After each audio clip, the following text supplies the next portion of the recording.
Assalamualaikum, Bismillahirrahmanirrahim. Welcome to my channel Info for All YouTube channel. आज मैं आपको educators के 16,000 से ज़्यादा जो नौकरियां पंजाब में आ रही हैं उनके बारे में बताऊंगी और इसकी तस्दीक खुद मिनिस्टर एजुकेशन जनाब मराज रास ने खुद की दी है।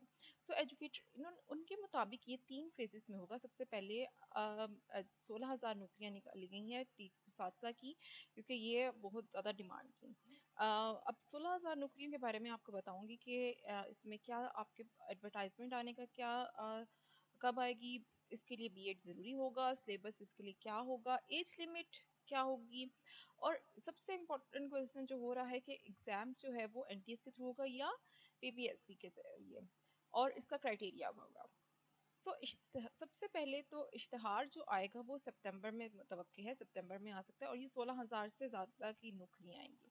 अब इसके लिए आपके पास ईएससी जो साइंस भी है, आर्ट भी है, 9 स्केल की, 14 स्केल की साइंस आर्ट्स में, और 16 स्केल की भी आपके पास ये जॉब्स होंगी। इसमें आप ये देख लें, आपको स्क्रीन में नज़र आ रहा है कि ईएससी, एससी, एसएससी और असिस्टेंट एजुकेशन ऑफिसर, इन सब की ये आने के चांसेस हैं।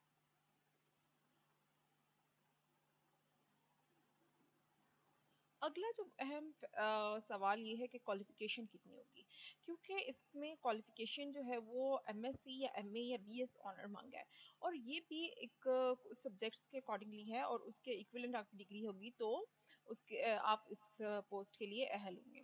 और बीएड इसके लिए ज़रूरी नहीं है। पहले की जो एनटी जॉब्स आती थी उसमें बीएड भी टीचिंग के लिए कंपलसरी होता था। इसमें ये कोई शर्त नहीं, अगर आपके पास एमएससी और एमए या बीएस ऑनर्स की डिग्री है, यानी कि 16 ईयर्स एजुकेशन की डिग्री है, तो आप इस जॉब्स के लिए अप्लाई कर सकते हैं। और एक और अहम सवाल जो कि बहुत गर्दिश कर रहा था कि टेस्ट जो है वो एनटीएस के थ्रू होगा या पीपीएससी के थ्रू, क्योंकि एनटीएस के ज़रिए जो टेस्ट है वो कदरे आसान है as compare Punjab public service commission के। सो टेस्ट जो है वो एनटीएस के थ्रू होगा, इसका क्राइटेरिया और वो हम आगे जाके डिस्कस करते हैं। तो एनटीएस के थ्रू ये अनाउंस हो गया है कि एनटीएस ई हिले का इदारा। डोमिसल जो रिक्वायरमेंट्स हैं इनके लिए, जो फीमेल्स हैं उनके लिए 30 इयर्स एज होनी चाहिए और प्लस 8 ईयर एजुकेशन, यानी कि 38 ईयर्स एज लिमिट होगी तो फीमेल्स अप्लाई कर सकती हैं। और इसी तरह मेल के लिए जो है वो 5 ईयर रिलैक्सेशन 30 ईयर्स के साथ दिया हुआ है, और 35 ईयर एज जो है वो एज लिमिट है मेल्स के लिए। तो फीमेल के लिए 38 ईयर्स है और मेल के लिए 35 ईयर्स है। डोमिसल, क्योंकि पंजाब के, तो आपके पास पंजाब का ही डोमिसल होगा, तो आप इस जॉब्स को पे अप्लाई कर सकते हैं। जॉब सिलेक्शन की किस तरह, जॉब सिलेक्शन क्योंकि ये एनटीज के थ्रू हो रहा है, तो यहाँ पे जब आपके पास टेस्ट होगा तो टेस्ट में आपके पास जनरल नॉलेज, इंग्लिश का portion, general knowledge, current affair, इस्लामियात का, इस तरह पोर्शंस में कैटेगराइज हो जाएगा।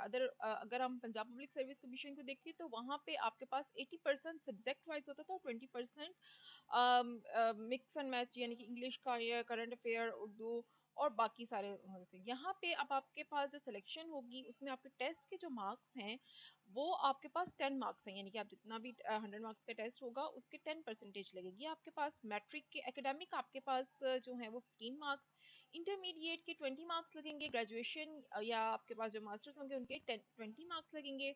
अगर आपने एम फिल और पीएचडी, अगर आप प्रोफेशनल क्वालिफिकेशन है तो उसके आपके पास 5 मार्क्स लगेंगे।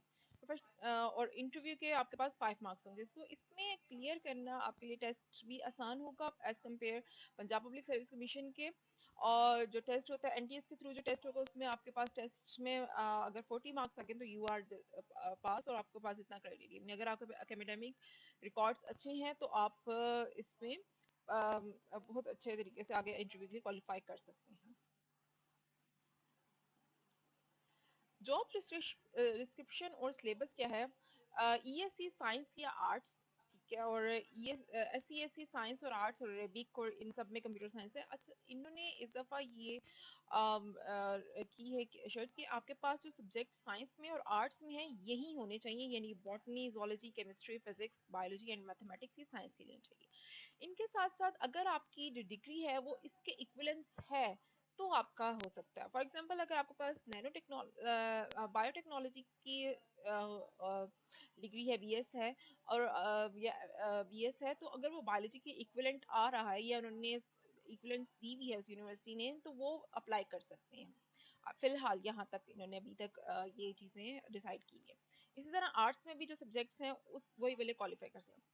और ये जो टेस्ट होगा ये कम्प्लीटली एमसीक्यूज बेस होगा, कोई रिटन फॉर्म के टेस्ट नहीं होंगे, एमसीक्यूज बेस होगा और ये इजी होगा एज कम्पेयर पंजाब पब्लिक सर्विसेशन। अगर जब आपने मास्टर्स किया हुआ है, ये बैचलर्स किया हुआ है, तो अगर आपने अच्छे तरीके से पढ़ा हुआ है तो आप आराम से इसको टेस्ट को पास कर सकते हैं। क्वालिफिकेशन के लिए आपके पास सेकंड क्लास डिग्री होनी चाहिए, मींस सेकंड डिवीजन हो सकती है, अप्लाई कर सकते हैं आप, लेकिन थर्ड डिवीजन ज़रा भी इसमें अलाउ नहीं है। सो साइंस आर्ट्स का भी है, और साइंस और कंप्यूटर आर्ट्स इन सब की एजुकेशन जब एडवर्टाइजमेंट आएंगी उसके अकॉर्डिंगली बता दी जाएगी। Thank you. अगर आपको वीडियो अच्छी लगी है, इंफॉर्मेशन इन्फो फॉर ऑल को आप सब्सक्राइब करें, लाइक करें और शेयर करें। शुक्रिया।